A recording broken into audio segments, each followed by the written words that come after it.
भारताच्या उदारीकरणाचे जनक ओळखले जाणारे माजी पंतप्रधान डॉक्टर मनमोहन सिंग यांचं दिल्लीमध्ये निधन झालं. वयाच्या 92व्या वर्षी त्यांनी अखेरचा श्वास घेतला. उदारमतवादी धोरणाचे जनक असलेल्या मनमोहन सिंग यांच्या निधनानंतर जगभर हळहळ व्यक्त होतेय.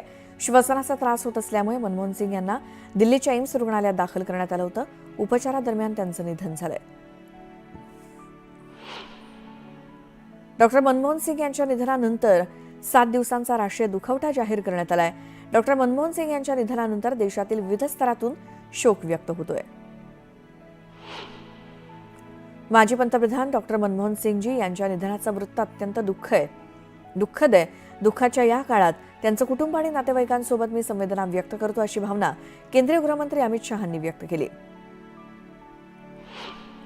मनमोहन सिंग यांनी आपलं अफाट ज्ञान आणि सचोटीनं भारताचं नेतृत्व केलं. त्यांची विनम्रता आणि अर्थशास्त्राचं सखोल जाण यातून राष्ट्राला प्रेरणा मिळाली. मी एक गुरु आणि मार्गदर्शक गमावलाय, अशी पोस्ट राहुल गांधी यांची. राजकारणातील फार कमी लोकांना सरदार मनमोहन सिंग यांच्याप्रमाणे आदर मिळालाय. त्यांचा प्रामाणिकपणा आमच्यासाठी नेहमीच प्रेरणादायी असेल आणि या देशावर खरोखर प्रेम करणाऱ्यांमध्ये ते कायम वरच्या स्थानावरती असतील, अशी भावना प्रियांका गांधींनी व्यक्त केली. मनमोहन सिंग यांच्या निधनामुळे महान विद्वान, अर्थतज्ञ आणि राजनेता गमावलाय. भारताची अर्थव्यवस्था सुधारण्यासाठी मनमोहन सिंह यांचं मोठं योगदान आहे. त्यांची देशसेवा कायम स्मरणात राहील, असं मुख्यमंत्री देवेंद्र फडणवीस म्हणाले. उपमुख्यमंत्री एकनाथ शिंदे यांनी देखील मनमोहन सिंग यांना श्रद्धांजली अर्पण केली. आधी केंद्रीय वित्तमंत्री आणि नंतर पंतप्रधान असताना देशाच्या आर्थिक विकासाला वेग देणारी दमदार पावलं उचलून देशाच्या अर्थव्यवस्थेचं नवदालन खुलं करणारा, क्रांतिकारक निर्णय घेणारा द्रष्टा नेता अशी त्यांची ओळख इतिहासात कायम राहील, अशी श्रद्धांजली वाहण्यात आली. शरद पवारांनी सुद्धा मनमोहन सिंग यांना श्रद्धांजली अर्पण केली. भारताचे माजी पंतप्रधान डॉक्टर मनमोहन सिंह यांच्या निधनाची बातमी ऐकून अतीव दुःख झालंय. आपल्या देशानं एक महान अर्थतज्ञ, द्रष्टा, सुधारमतवादी आणि जागतिक धुरंधर नेता गमावलाय, अशी श्रद्धांजली शरद पवारांनी अर्पण केली. उपमुख्यमंत्री अजित पवारांनी सुद्धा मनमोहन सिंग यांना श्रद्धांजली अर्पण केली. राजकीय, सामाजिक आणि आर्थिक जडणघडणीचं मोठं नुकसान झालं असल्याचं अजित पवार म्हणाले. तर ज्यांच्या क्रांतिकारी निर्णयांनी भारताला एक उदयोन्मुख आर्थिक महासत्ता बनवण्याचा पाया घातला, त्यांच्या नेतृत्वासाठी आणि दूरदृष्टीसाठी स्मरण केलं जाते, असं माजी केंद्रीय अर्थमंत्र्यांच्या निधनाबद्दल अजित पवार यांनी शोक व्यक्त केला.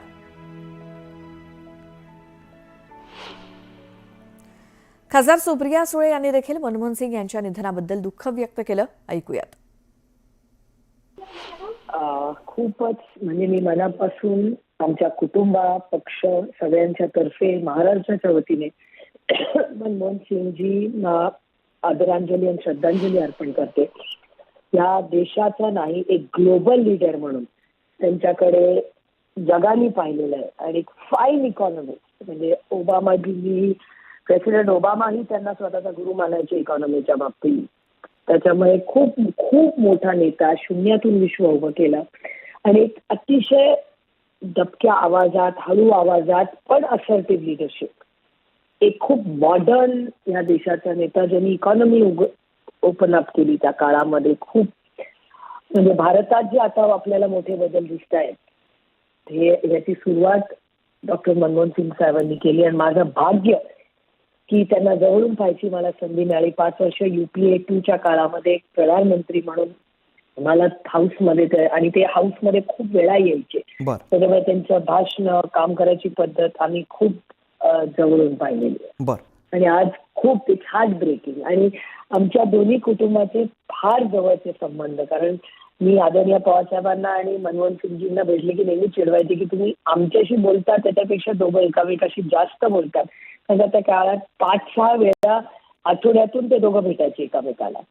आणि त्यांच्या मीटिंग, त्यांचं प्रेमाचं नातं ऍब्सोल्युटली कल्चर्ड मॅन. म्हणजे एखादा राजकारणी, एक आदर्श राजकारणी, एक आदर्श पार्लमेंटेरियन, एक आदर्श नेता, इकॉनॉमिस्ट, प्राईम मिनिस्टर म्हणून इतिहासात नेहमी सुवर्ण अक्षरातच त्यांचं नाव लिहिलं. तुम्ही त्यांच्यासोबत काम केलेला एक राजकारणी म्हणून असा कुठला गुण आहे जो तुम्हाला सगळ्यात जास्त भावलेला होता? Patience and art of listening. ते कितीही वेळ शांतपणे ऐकू शकत होते आणि त्याच्यानंतर एक असर्टिव्ह निर्णय. खूपच चांगला. बरं, त्यांनी जे काही निर्णय घेतले होते त्याचा जो काही भारताच्या अर्थव्यवस्थेवरती परिणाम झाला त्याबद्दल एक राजकारणी म्हणून तुमची काय प्रतिक्रिया आहे? Modern, absolutely modern. म्हणजे इकॉनॉमीमध्ये त्यांनी जे काम केलं त्याच्याचमुळे ते एवढे मोठे बदल आपल्या देशात झाले. त्यांनी केलेलं अग्रीमेंट, इंटरनॅशनल रिलेशनशिप, म्हणजे भारताला परदेशामध्ये ज्या पद्धतीने त्यांनी जी नाती जोडली, अमेरिकेचा आणि आपल्या नात्याचा सगळा बेस हा मनमोहन सिंगजींच्या काळातच झाला. प्रेसिडेंट ओबामाचं आणि भारताचं नातं हे सगळं मनमोहन सिंगजींच्याच आजूबाजू फिरलं आणि त्याच्यातूनच आपलं नातं पुढे गेलं. आणि जगातल्या अनेक देशांमध्ये ते जेव्हा गेले तेव्हा त्यांनी प्रचंड इकॉनॉमी आणि भारत हा अतिशय सुसंस्कृतपणे तिथली मतं तिथे मांडली. आणि त्याच्यामुळे लोकांना भारताबद्दल जो जिव्हाळा असेल किंवा त्याच्यानंतरचं इन्व्हेस्टमेंट ज्या भारतात आल्या त्या काळात सगळे मोठे जे बदल झाले इकॉनॉमिकल त्याचं सगळं श्रेय मनमोहन सिंग साहेबांनाच जातं.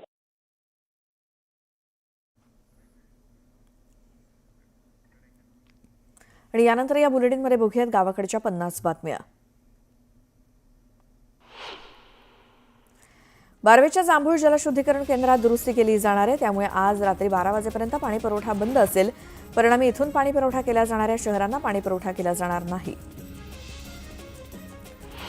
मुंबई शहर आणि उपनगरामध्ये प्रदूषणानं आरोग्याला हानिकारक ठरणारी धोकादायक पातळी गाठली आहे. हवेची गुणवत्ता प्रचंड खराब पातळीवर नोंद झाली आहे. वाढत्या प्रदूषणावरती आरोग्य आणि पर्यावरण तज्ज्ञांनी चिंता व्यक्त केली. मुंबईतील प्रदूषण नियंत्रणासाठी मुंबई महानगरपालिकेनं तयार केलेल्या मार्गदर्शक तत्वांची अंमलबजावणी न करणाऱ्या 28 बांधकामांना मुंबई महानगरपालिका प्रशासनानं नोटीस बजावली आहे. नियमांचं अनुपालन केलं नाही तर काम थांबवण्याची नोटीस देणं, या कामाचं ठिकाण सील करणं यासारखी कठोर कारवाई करण्याचा इशारा मुंबई महानगरपालिका प्रशासनाकडून देण्यात आलाय. मुंबईतील हवेचा दर्जा गेल्या एका महिन्यापासून खालावला असून मुंबईतील काही भागात हवा ही सातत्यानं वाईट ते अतिवाईट श्रेणीची नोंदवली जाते. यामध्ये बोरिवली, मालाड, देवनार, शिवाजीनगर, माझगाव, कांदिवली या परिसराचा समावेश असून गेल्या महिन्याभरात 10 ते 15 दिवस अतिवाईट आणि उर्वरित दिवस इथली हवा वाईट श्रेणीमध्ये नोंदवली जाणार आहे. मधुमेह रुग्णांना इन्सुलिनचे इंजेक्शन वारंवार घ्यावं लागत असल्यामुळे ताण अधिक असतो. मात्र आता सुई नसलेलं इंजेक्शन IIT मुंबईतल्या संशोधकांनी विकसित केलंय. IIT मुंबईच्या संशोधकांनी शॉकवेव्ह आधारित सुईविरहित सिरिंज विकसित केली आहे. बोरिवलीमध्ये रस्ते विभागामार्फत सुरू असलेली रस्त्यांची कामं प्राधान्यानं आणि जलद गतीनं पावसाळ्यापूर्वी पूर्ण करावेत असे आदेश महानगरपालिका आयुक्त भूषण गगराणींनी दिलेत. दरम्यान विकास कामांच्या गुणवत्तेवर अधिक भर देत संबंधित ठिकाणी अधिकारी अभियंत्यांनी प्रत्यक्ष भेटी देऊन पाहणी करावी अशा सूचनाही त्यांनी केल्यात. मध्य रेल्वे विभागाकडून तळेगाव ते उरुळी या नवीन रेल्वे मार्गासाठी सुरू असलेला सविस्तर प्रकल्प अहवाल अंतिम टप्प्यात आलाय. त्यामुळे पुणे रेल्वे स्थानकावरील प्रवासी गाड्यांचे वेळापत्रक आता सुरळीत होणार आहे असा विश्वास रेल्वे विभागाच्या अधिकाऱ्यांकडून व्यक्त करण्यात आला. पुण्यासारख्या महानगरामध्ये कुटुंब नियोजन शस्त्रक्रियेसाठी पुरुष पुढे येत नसल्याचं चित्र आहे. या वर्षभरात एप्रिल ते नोव्हेंबर या कालावधीत पुण्यात 5408 महिलांची कुटुंब नियोजन शस्त्रक्रिया झाली असून ही शस्त्रक्रिया करणाऱ्या पुरुषांची संख्या केवळ 237 इतकी आहे.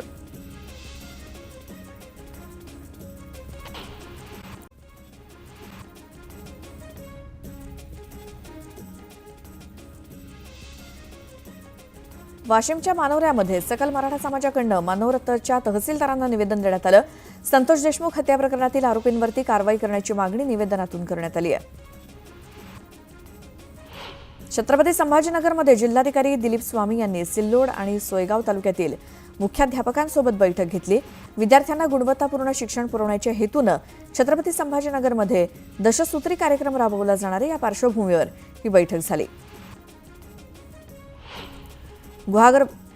रत्नागिरीमधील गुहागर समुद्रकिनारी एनडीआरएफच्या टीमकडून बचाव कार्याचे धडे दिले गेले. पोलीस, महसूल कर्मचारी आणि सीआयएसएफच्या जवानांना प्रशिक्षण देण्यात आलं. महसूल विभाग आणि एनडीआरएफनं जिल्ह्याभरात हा उपक्रम सुरू केलाय. चंद्रपूरच्या ब्रह्मपुरी तालुक्यातील देवाडा गावातील शेतशिवारांचा एक विहिरीमध्ये बिबट्या पडल्याचं आढळलं आणि वनविभागाच्या बचाव पथकानं अथक प्रयत्नांनंतर विहिरीमध्ये खाट टाकून बिबट्याला जेरबंद केलं. या वैद्यकीय तपासणीनंतर बिबट्याला नैसर्गिक अधिवासात सोडण्यात आलंय. जळगावच्या धरण गावातील बस स्थानकातील पथदिवे रात्रीच्या दरम्यान बंद अवस्थेत आहेत. तसंच स्थानकामध्ये प्रसाधनगृह आणि पाण्याची कोणतीही सोय नाही. त्यामुळे धीरेंद्र शास्त्री महाराजांच्या हनुमंत कथेसाठी येणाऱ्या भाविकांचे हाल होत आहेत. सोलापुरातील महात्मा गांधी प्राणी संग्रहालयाला अक्षरशः ग्रहण लागलंय. प्राणी संग्रहालयामध्ये 40हून अधिक त्रुटी आढळल्यामुळे 2021लाच याची थेट मान्यताच रद्द करण्यात आली.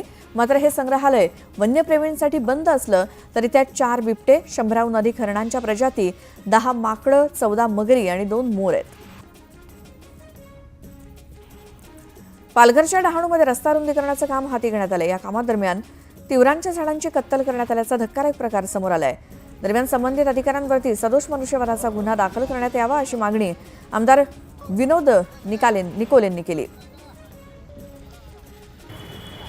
अकोला जिल्हा या नांदेड तर्फे सोयाबीन खरेदी सुरू करण्यात आली असून दरम्यान सोयाबीनसाठी वापरला जाणारा बारदाना संपल्यामुळे खरेदी प्रक्रियेला विलंब होतोय. त्यामुळे शेतकरी वर्गात चिंतेचं वातावरण आहे. साताऱ्यातील शहीद जवान शुभम घाडगेंचं पार्थिव कामेरी गावात दाखल झालं. यावेळी गावकऱ्यांसोबतच सैन्यातील जवानांनी त्यांना मानवंदना दिली. जळगावातील झुरखेडा येथे धीरेंद्र शास्त्री महाराजांच्या हनुमंत कथेला सुरुवात झाली. यावेळी पाणीपुरवठा मंत्री गुलाबराव पाटील यांनी प्रमुख उपस्थिती दर्शवली. शुल्लक कारणावरून लोकल ट्रेनमध्ये दोघांमध्ये वाद झाला. या वादाचं रूपांतरण हाणामारीत झालं. खिडकीबाहेर गुटखा थुंकत असताना एका प्रवाशाचा पाय दुसऱ्या प्रवाशाच्या पायाला लागला. यावरून हा वाद झाल्याची माहिती मिळाली आहे.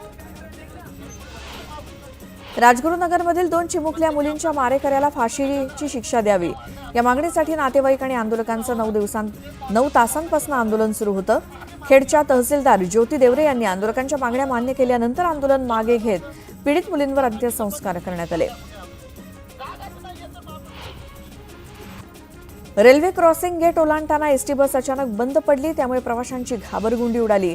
एकीकडे एक्सप्रेस येण्याची भीती होती, मात्र प्रवाशांनी प्रसंगावधान राखत एसटीतून उतरून बसला धक्का मारला आणि ती गेटच्या बाहेर नेली. बीडच्या परळीमध्ये हवेत गोळीबार केल्याप्रकरणी आरोपी कैलास फड याला अटक करण्यात आली आहे.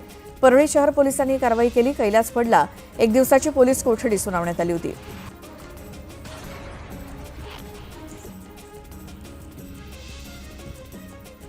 रावेरच्या पालमधील ग्रामीण रुग्णालयात आमदार अमोल जावळे यांनी अचानक भेट दिली. त्यानंतर प्रशासनानं तात्काळ सुधारणा प्रक्रिया सुरू केली आणि रुग्णालयातील अस्वच्छता, कर्मचाऱ्यांची अनुपस्थिती यावरती आक्षेप घेतल्यानंतर जिल्हा शल्य चिकित्सक डॉक्टर किरण पाटील यांनी रुग्णालयाची पाहणी करून सुधारणा करण्याचे आदेश दिलेत. खून, दरोडे, बलात्कार, घरफोडी अशा गंभीर स्वरूपाचे 47 गुन्हे असलेल्या 27 वर्षीय कुख्यात गुन्हेगाराला आटल्या उर्फ अतुल भोसले याचा सिंधुदुर्ग पोलिसांनी त्याला अटक केली आहे. 19 डिसेंबरला त्यानं 3,26,000च्या दागिन्यांची चोरी केली होती. पंढरपुरातील रांजणीमध्ये पोलीस पथकानं 3,27,000 रुपयांची देशी दारू जप्त केली. मात्र पोलिसांनी जप्त केलेला दारूचा साठा अनधिकृत नाही, तो अधिकृत आहे अशी माहिती राज्य उत्पादन शुल्क विभागाने दिली. आणि या घटनेनंतर पोलीस आणि राज्य उत्पादन शुल्क विभाग आमने-सामने आले.